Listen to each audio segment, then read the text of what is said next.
In November 2013, we took Ninyaminga to the road for 2 weeks, traveling to some of the most hard-to-reach areas in the country. The idea was to reach remote areas and districts, hoping to meet and inspire some of Rwanda's most vulnerable girls.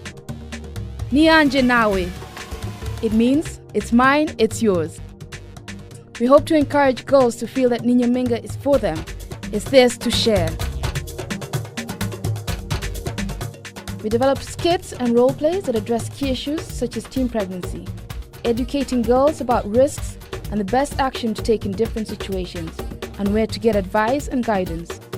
Ibibi byose twatekereza gukora tukurikije uriya musore Kazungu ibyo yadushukisha byose ntago twabikurikiza. We worked with real local shangazis and health representatives from each location to guide and advise girls and parents on sensitive issues. We made sure there was lots of interaction.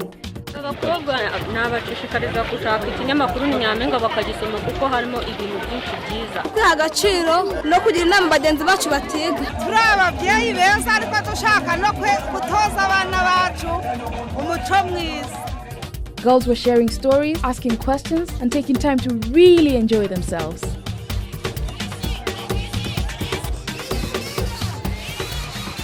The roadshow was another way to distribute issue 8 of the magazine and get Ninyaminga to the hands of the girls who really need it most.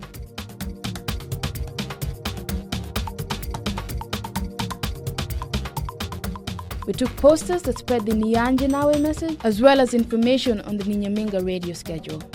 Nayifatiye mushi wanje azayisoma umugirira akamaro kandi abashe kwigenderaho mwunganire muri byinshi mu buzima bwa buri munsi. In a lot of the areas we traveled to, the roadshow was the first time that people had heard about Ninyaminga. Bwa mbere kitugezeho ikinyamakuru kirahana kikanahanura. Nasoma kumva je ntabwo nzi gusoma. Nasoma kumva hari igihe icyo kiramwungura mu bwenge bwakurikije n'ibiri mu.